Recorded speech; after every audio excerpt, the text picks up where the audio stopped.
Hi, I'm Jamie Catania of Shovel the Sidewalk. We're a marketing firm in Buffalo, New York, building brands and creating advertising for small businesses. And we utilize the power of authentic storytelling. That's why we came out with Sidewalk Talk. It's a way for business owners, thought leaders, and entrepreneurs to share stories of inspiration, motivation, and education. And on this episode, I have the founder of Soundrise speaker stands, Alex Nisanian. Alex, how's everything Hey, going? Did I get the last name correct? you got it. Nisanian. Yeah, it's an Armenian last name. You got it right. Thank you, Awesome, James. man. Thanks for having me on your podcast, man. I'm excited. I always love talking about business. Absolutely. Appreciate you taking the time. Of You got course. an amazing story. You wear many hats. I'd like to first ask you, because you got a background in motion graphics, Yeah. graphics design, web design, user experience, you name it. Um, Yeah. First off, how did you go that route? I mean, I know you're an artist at heart, but I mean, what made you go that route in life? I know you went to school for that, right? Yeah. Right after high school, I went to the Academy of Art College in San Francisco and took 3D animation. I thought I was going to be a character animator, but the whole rigging and technical part of that wasn't creative enough for me. So I went more into the motion graphics. So instead of learning Maya 3D, I started learning After Effects and Photoshop, Illustrator. And I love that, like moving shape, moving color to according to sound. So basically, started working for some companies doing like background graphics, and I designed a couple of bus shelter ads in the very beginning. So it was just all like graphic design based stuff after that, Oh, that's and amazing. animation. That's amazing. Yeah. I mean, just from learning your background, you design like footage for like some of the names that come to mind: Fast and Furious 7, Scandal, Ray Donovan, The Office, Newsroom. I mean, that's pretty impressive. So obviously you're Yeah, doing something right. every time like they go enhance and they zoom in on something on the screen, or some data in the background's animating or going through charts, like I was part of the team that made that happen, using After Effects mostly and Illustrator. So it was script specific background animation just to look like there's something technical going on in the movie or show, which was pretty cool because everyone was different. Every episode was different. For sure. And Yeah, these are the things that happen in the background, like that the average person doesn't realize. Like just yeah, because most of something the time. like bloops up on the screen, pops up, wipes. I mean, it's not like that takes like a couple of seconds. Like designing from scratch. I mean, I don't have a time frame, but I imagine it's Exactly. not a couple minutes. Like Even though it's a couple of seconds on screen, it's like we have 2 days to make it, but it takes like hours to get the first, you know, look over the timing. Is it script specific? Can actors do their lines as these animations are going? Sometimes it was on mobile, and a tap of the finger triggered the next animation, the next animation. Sometimes we make it look like he's texting his friend, and each thumb push advanced to the next letter. So it wasn't a real text app, but it had to look like a real text app. So, there was always like that kind of fun challenge. But it was weird because you can't put this stuff on demo reels. It doesn't look that great. It's just background stuff, sure. So it was like a perfect mix of technical and art, in my opinion. No, I love it. I love it. We share that same passion for art and music too, Yeah. which leads me to ask you, how did you come up with the concept of creating a stand specifically for speakers that, whether it's like the audiophile or like mix engineer, producer, I mean, you saw a problem where the level of the speaker is not like accurate for the mixing ear. I mean, how did this idea Right. come about, and like how did you get this to actually be created like physically? The speaker stands came about in the same way as your background. I used to have buddies come over and we'd make beats, we'd make music. I was into the recording process. I wanted to learn how to capture good sound. So I naturally had speakers on my desk, and they were taking up space as speakers do, right? And then later I found out when tweeters are aligned with your ears, the sound improves. You get better like stereo image. So all that together is, after my speakers being on a stack of books, I decided to talk to my dad, who's into sheet metal fabrication, and get a prototype made. Like, let's bend a piece of metal in 3 places and see if we can make something. This isn't the first version. The first version was made out of steel, and it was like twice as heavy as this. It didn't have this hole in the back and stuff like that. And then from there, it evolved into this aluminum version. But now you have space underneath to stack your audio gear, interfaces, MIDI, whatever. And I see your MIDI gear back there. Oh yeah, You still have some of your controllers. I had to get the Ableton push. You know, for anybody out there that you know, is interested in making beats. I'm not paid by Ableton, by the way. I just started using Ableton this year. I've been going through all of them. Like you did Fruity Loops, I did Fruity Loops, Logic, I forgot some of the names, but yeah, now Ableton's the one. We could talk hours about Ableton. I will leave you at this. If it wasn't for my friend Jake, I would still probably be using Fruity Loops. But the fact that you can record vocals and mix full songs really drew me to that. Ableton, you know? Right? The fact that it does all that. Yeah, exactly. For Ableton, just the way that it's laid out, you're able to use it as like a live performing tool as well with launching clips, and I love it. You know, I could talk forever. You know what was a game changer is the Universal Audio. Those guys at Universal Audio, they make like their interfaces, which has limiters and compressors that are classic built in that cost $4,000 or $5,000, but are plugins. Yes. And I'm not using it now because this is the webcam mic, but if I was, you'd be like, whoa, that's like studio quality sound, you know? And that's like $900 now for the home audio guy. You know, it's so cheap to get into this and sound great right off the bat. But anyway, yeah, my speakers were on the table, and I realized that's a bad move when your speakers are directly on your desk. It creates a hum, which means that the low frequencies, like the resonate, your desk resonates the and adds that extra frequency, which is not good when you're mixing. So when you put your speakers on a stack of books or stands, that low frequency is gone. It's on a resilient top plate, and the tweeters align with your ears. Both of those things just noticeably improve your sound. So it was a no-brainer for us to make these stands. And of course, we started on eBay, sold a few there, like it was 20 pairs on eBay or so. And then I started like a really crude store, which then became a better Shopify store, which then had a better theme on the Shopify store, you know, like a premium $300 theme eventually now that we're using. You know, all these things just made it more efficient and honed in. You know, we were selling like 20 pairs a year, then 200 pairs a year. Now I'm a little under 2,000 pairs a year. So you're seeing the transition between now and 20,000 pairs a year. You know, I see that down the road where we're hiring warehouses and distributors to do our thing. But right now I'm the guy doing it all. So I'm loving it. I see the road. Alex handles everything from the designing of it to the marketing to the selling. I mean, is one-stop shop. I give you a lot of credit for that, man. Thank you, Definitely not easy. I definitely want to get into like just your journey of like being an entrepreneur so far. Like, what have you learned, and you know, what do you hope to accomplish before the end of the year? To meet people. You know, I realize I don't know anyone yet, and once you know the right people, they steer you towards the right direction because they've done the deals with the warehouses. They've made the margin cuts with the distributors. They have brick and mortars that are selling their products. I don't have any of those yet. I'm just selling on Shopify. I'm just selling on Amazon. So my goal in 2021 and so forth is to have these deals made with distributors in the States, in Europe, in Japan, everywhere, and have brick and mortars, Sweetwater.com, Guitar Center, Musician's Friend, B&H, Photo Video, all of them to carry our stands.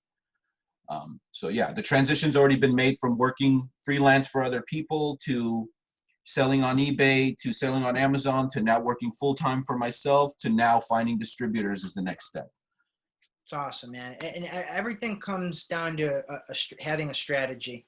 You know, you just don't, you know, you just don't wake up one day and like, you know, you have a business and you just like hope it does well. Like, you put effort in towards things, you plan, it's relationships. You just don't know what you need to do at first until someone tells you, hey, do you have distributors? No. Oh, why the hell not? You know, are you thinking about going to manufacture in China? Because you might have to increase your profit margins because distributors are going to want a little cut off the top.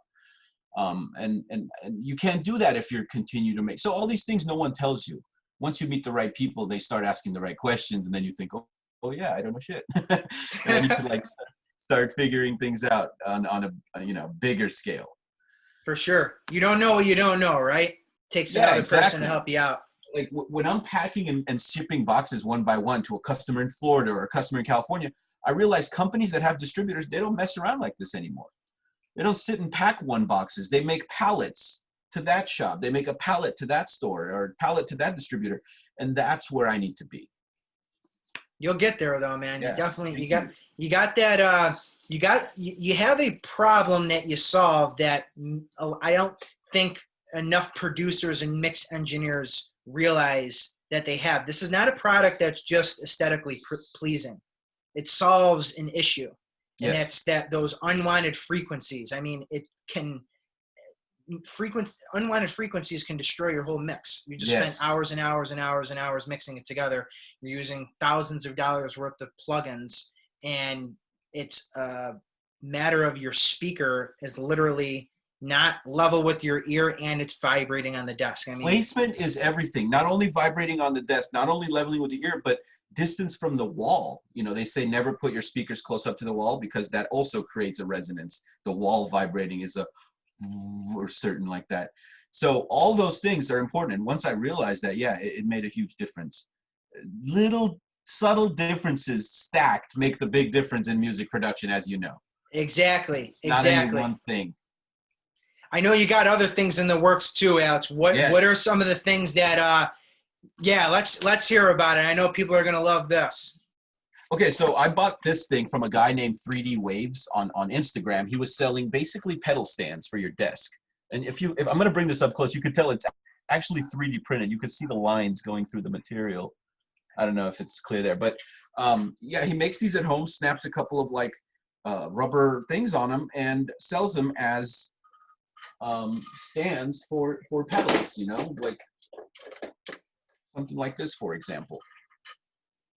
So for those that can't see it, that are streaming the audio, what Alex is showing is the ability to have your controller, like if you're in music production, your controller lays flat on your table. This actually raises it by, did you say it was like 90 degrees?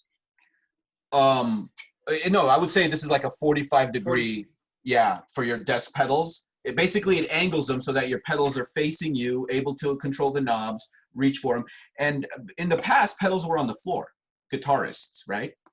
Your phaser, your chorus, all that stuff was on the floor. Now people have synthesizers and keyboards, and they outboard that into pedals to give them reverb and stuff on their synths, and that's all happening on the desk.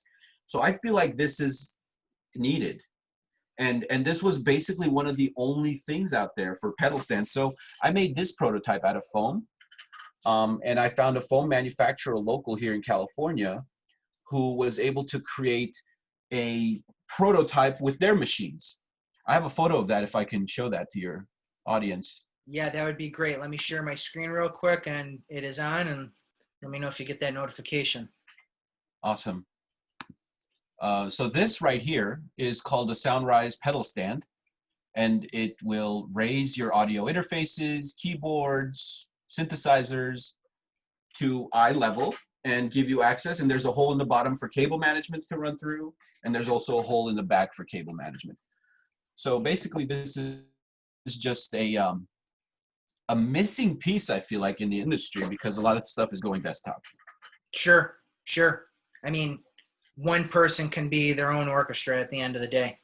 Yeah, exactly. And I think that, I got 400 of these made. I think that that's enough to see if there's a need for it in the market. If enough people find that this is a necessary thing, I will have to find a mold maker who will, probably charge a lot for an initial mold, but then each piece will be super cheap to just pop, like output. But right now, each of these is going to cost me about $12, which is like yikes, because how much can you charge for a piece of foam, James? Right. Like $24 at most for a piece of foam. So that's what I'm hoping, is just to make a little bit of a profit, but to gain knowledge that the market needs this. And it's sold fast enough to now go to the mold maker and invest that risk. Oh, I love it. That's the next step, man. That's awesome. Stand. I know you got one more thing I think we should share with the audience. So LinkedIn is amazing. If your audience is into B2B, can you hear me, James? Yes. If your audience is into B2B, starting a small business, up and coming entrepreneurs, which I know you speak to, which I know this is what this show is about. If they're not taking advantage of LinkedIn to find their mentors, they're sleeping, because I've been doing this now for a month, just putting out content on LinkedIn. James Catania invites me to his podcast. The founder of Auralex, it responds to my question about branding. The founder of Cali Audio wants to have a partnership with me because he thinks that he'll sell more speakers if they include free Soundrise with them. Like, all this happened within the month and a half of just putting out content. I can't believe it. Like, so what happened was I contacted the founder of Auralex, and as you know, any recording studio out there, professional or home studio, has some piece of foam acoustic treatment made by Auralex. Everyone has it. So these guys have been around for 40 years in the industry. And I asked him, what's the importance of putting a brand in the front of your product? You know, how important is it to brand it? And he told me that it was a huge part of their, success to always have that Auralex thing in the front. And just to not make it obtrusive, to be subtle with it, to be tasteful with it. And Eric Smith gave me the advice, perhaps develop a Soundrise logo type badge and put it on the face of the front lip, with or without the center cut. Having the S cut from the base of the stand is cool, but doesn't convey the brand to those without familiarity. Because at first we had our S at the bottom plate like this. Our S was cut out with a laser cut on the bottom plate of our stand. I removed it because people want to put rubber pads on the four corners. So that gave me a problem. Now we have no branding. And that's why I reached out to Eric Smith for that great advice. And what came of it was, like, he said, hey, contact my CEO, Dave Perdigo, and see if we can, the word he used was exploit something with Soundrise and Auralex. And I thought that's a great idea, because a lot of our users were already putting a foam pad on their top plate. So I thought, what if we make a prefabricated Auralex foam piece that people can put on top of their Soundrise stands, and it would be mutually beneficial for both of us, because we'd make it available on both of our stores, and people would, cross-pollinate the brand that way. So I'm going to send this off to the CEO of Auralex, like, this week, and try to see if he can come up with some pricing and go from, like, that's exciting to me, man, that the fact that it's a video game to me. Yes. This is where life becomes a game, like that. I can't wait to see what comes of that. Maybe nothing, but the fact that, we're doing it gives us that next day's hope, to wake up to something. Like, I feel like that's the best, that's the entrepreneurial spirit, is that, oh, it's working. Oh, maybe this will. And money's not really part of it, but it's just excitement that you're creating relevance, and money will come in the tail end, Sure. I mean, everything's a conversation away. And you knew that you needed to put things out there to create awareness. So, like, for example, on LinkedIn, I'm seeing pictures of beautiful studios with your stand. So, like, it catches my eye, because I like gear. I like different controllers and instruments and things like that, and how people make minimalistic studios. So, like, I'm seeing these photos, and lo and behold, there's this stand that's, like, making them, don't want to, you know what I mean when I say they stand out, but yeah, speakers literally stand out. And you create these conversations by putting yourself out there, and it's working. It's all Gary V's advice. Gary Vaynerchuk, right? Oh yeah. Yeah. Yep. His advice is put out content at scale on all of these undervalued platforms like LinkedIn and Twitter. And at first I thought he was full of crap, because he's just a fast talking guy who's already made it, and he's just trying to make more money by giving advice. But everything he was saying was making sense as far as LinkedIn. He's like, LinkedIn is like Facebook 2012, where nobody really takes it seriously. They still think it's for the kids or for the college students, but anything you post gets viral. TikTok is that right now. LinkedIn is that right now. No one took LinkedIn's content seriously. But now it's like people like you are reaching out, and someone's going to watch this podcast, and someone else is going to link that podcast, and it's going to open another door for the both of us. That's what it's about. And the more we do this, the more we meet each other and meet new people and actually bump heads and share ideas, I think the more it's going to happen for all of us. Absolutely. And that's where growth happens too. You know, Absolutely. you grow, you continuously learn and grow and realize this worked, this didn't work. There's a need for this. There's not a need. And yeah, man, I'm still blown away that you're able to get like advice from a really well-known company that from can Eric change. Smith, the founder of Oralex. Like, it was just a shot in the dark. Let me just ask him for some advice. He responds within a few hours. You realize that if I go to Oralex right now and I go to the front desk and say, hey, I have a question for Eric Smith, I want to sit and talk to him. He's busy. Do you have an appointment? No one would give a crap about me wanting to talk to any CEO at any company.